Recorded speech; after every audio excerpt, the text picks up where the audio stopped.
de columna de la novena región y trabajo en el servicio de traumatología, acá de Temuco. Voy a hacer una breve presentación de conceptos generales de tumores óseos benignos en la columna vertebral. La incidencia de tumores espinales primarios es de 2 a 8 por 100.000 habitantes por año. Y los tumores espinales representan el 1% de la totalidad de los tumores óseos. Los tumores benignos, específicamente, corresponden a menos del 10% de los tumores espinales. La incidencia real de los tumores benignos primarios es desconocida porque en gran parte son asintomáticos. Sin embargo, se han hecho algunos estudios de incidencia y prevalencia, como en el hemangioma, que es el tumor benigno más frecuente en los adultos, donde existe una prevalencia del 10% en autopsia, y se han hecho también estudios de prevalencia con resonancia, donde el porcentaje llega a un 28%. Hay algunos tumores que tienen preferencia por la columna, como el osteoblastoma, que tiene una frecuencia de afectación de la columna de hasta un 40%. Y hay otros tumores que tienen exclusividad por la columna, como los cordomas. Y hay otros tumores que son el reflejo o la manifestación de otra enfermedad, como el granuloma eosinófilo, que es la afección más benigna de la histiocytosis de células de Langerhans. Hay que considerar dos características clínicas en cuando uno evalúa un tumor primario de columna, en lo que concierne a la potencial malignidad de la lesión. Uno es la edad, considerando que el 2/3 de las lesiones encontradas en menores de 18 años son benignas y 1/3 de mayores de 18 años son malignas. La localización. 1/4 de las lesiones del cuerpo vertebral son benignas y 2/3 de las lesiones en los elementos posteriores son benignas. Por ende, acordarse que hay estos dos elementos clínicos, la edad y la localización, que lo van a orientar en cuanto a lo que es la benignidad o malignidad de la lesión. Aquí tenemos el hemangioma, que se presenta entre la cuarta y sexta década de vida y no tiene una preferencia en cuanto a la localización. Otro tumor que afecta también entre la cuarta y sexta década es el cordoma, que afecta de preferencia el sacrocoxis y también la unión cráneo-cervical. Otro tumor bastante frecuente son los osteoides y los osteoblastomas, con una frecuencia de un 10 a 10% de los tumores benignos primarios, y se presentan entre la primera y la segunda década. Afectan en forma característica los elementos posteriores de la columna y en los segmentos lumbares y cervicales. Los otros son los granulomas eosinófilos, afectan la primera y segunda década y se ven en los segmentos torácicos y lumbares. Tenemos también de vida, afectan los elementos posteriores y también los cuerpos vertebrales, y se ven de preferencia en los sectores lumbares. Y tenemos también los tumores de células gigantes, que afectan la segunda y tercera década y se ven en sacro, tórax y columna lumbar. Tenemos también los condromas y osteocondromas, que afectan los elementos posteriores, principalmente a nivel de la columna cervical, y se ven en las primeras 4 décadas. En cuanto a los grupos etarios de los niños, también existe preferencia según la edad, que característicamente entre 0 y 5 años los tumores más frecuentes son los granulomas eosinófilos. Acordarse, por ende, de que en los elementos, según la localización en la vértebra, del tumor, si afecta los elementos anteriores o posteriores, nos va a orientar hacia qué tipo de tumor benigno también vamos a encontrar. Los granulomas eosinófilos, los tumores de células gigantes, los hemangiomas, se encuentran afectando los elementos anteriores de la vértebra y se ven afectados los elementos posteriores en el caso de quiste osteoneuromático, osteoma y osteocondroma y osteoma osteoide. Acá lo mismo, tenemos los osteoma osteoide, osteoblastoma, osteocondroma, quiste aneurismático que afectan los elementos posteriores y el tumor de células gigantes, granuloma eosinófilo y también quiste aneurismático óseo que afectan el cuerpo vertebral. Existe también una cierta preferencia del segmento de la columna por distintos tipos de tumor primario. Y en cuanto a la clínica, como mencioné, en gran parte son asintomáticos. Cuando presentan síntomas, el dolor representa, se ve en el 84% de los casos. Es generalmente intermitente, progresivo, empeora en reposo durante la noche y como en el caso del osteoma osteoide se alivia con AINES.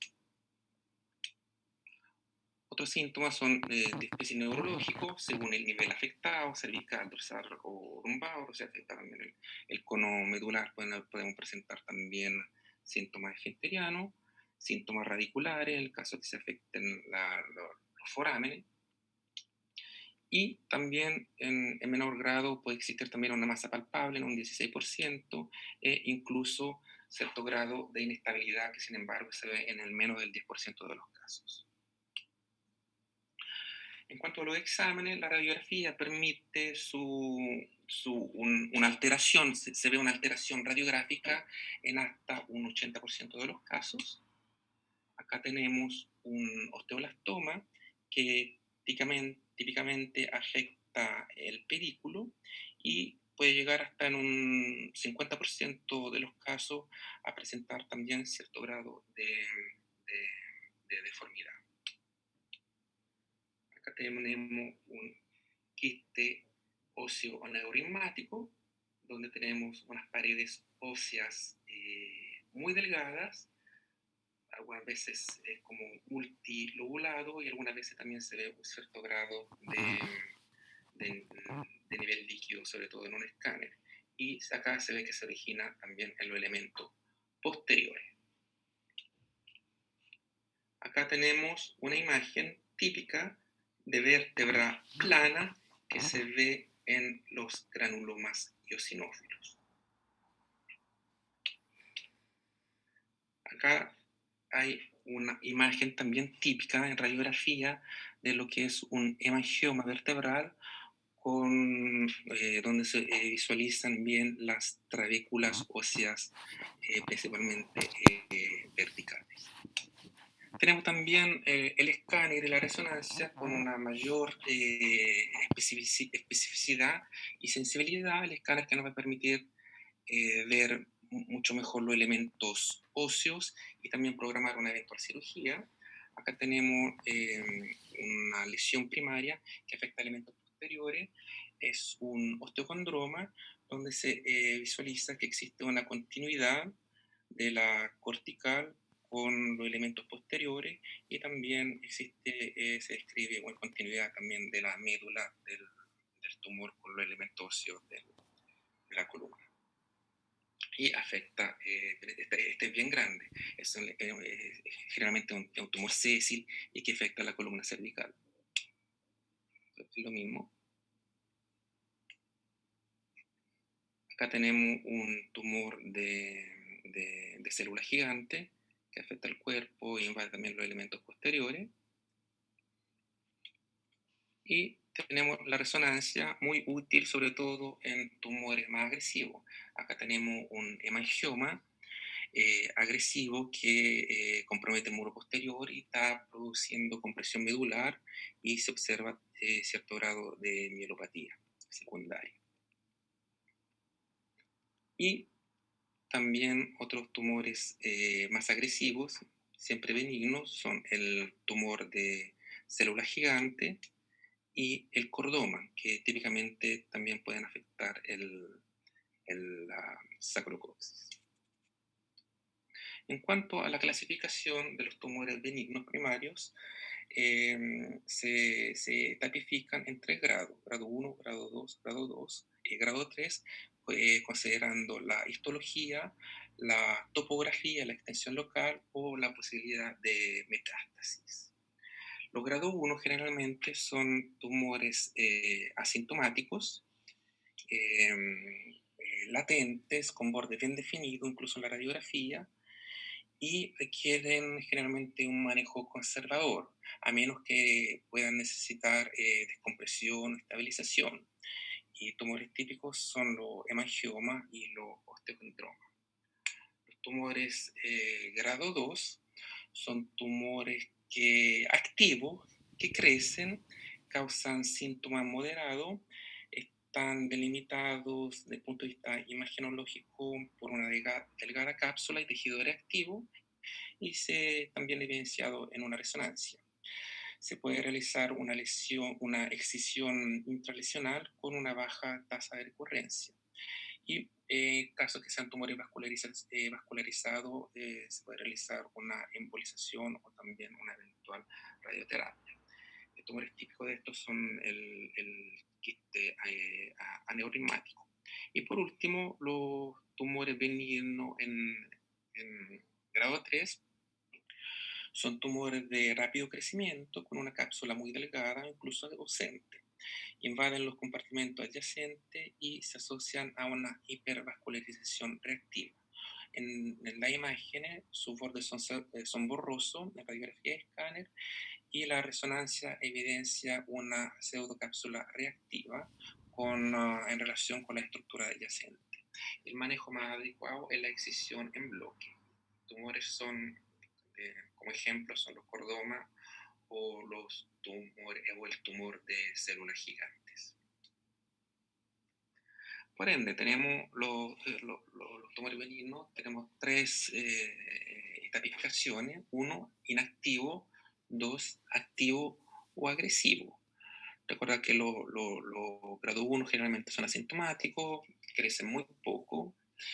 En la radiografía, la definición de los bordes se va atenuando al aumentar el grado. En la cintigrafía, por ende, va a ser negativa el grado 1 y va a ser positiva con mayor o menor extensión según se trate de un tumor en estadio 2 o 3. La angiografía puede permitir un cierto grado de reacción neovascular. Y bueno, lo que me comenté en cuanto a las imágenes de los bordes, que va disminuyendo su nitidez en el escáner. ¿Qué conducta tomar en cuanto a una probable lesión benigna? Uno, desde el punto de vista imagenológico, una es observar y manejar con antiinflamatorio como un osteoma osteoide, o proceder a una excisión intralesional si la lesión es sintomática. Si existe una sospecha de que la lesión pueda ser maligna, hay que realizar una biopsia que puede ser abierta o percutánea. En este último caso se logra un diagnóstico positivo en un 80% de los casos, incluso más. En el caso de que exista un déficit neurológico, vamos a tener que proceder a una descompresión quirúrgica y también realizar una biopsia y eventualmente también proceder a la estabilización quirúrgica. Mencionar también que en el caso de existe también el tratamiento que puede ser un tratamiento médico. como los bifosfonatos, en el caso, por ejemplo, de los quistes aneurismáticos óseos, o existen también terapias con otros medicamentos, como del grupo de anticuerpos monoclonales, en el caso de los tumores de células gigantes. Y también se puede aplicar, hacer un procedimiento de vertebroplastía que permite aliviar el dolor y prevenir el colapso de la vértebra, y ser ayudante también en el caso que se deba proceder a una fijación de la columna. Y también que existe la ablación térmica. Por ende, el tratamiento va a ser según el tipo, de tumor que vamos a diagnosticar.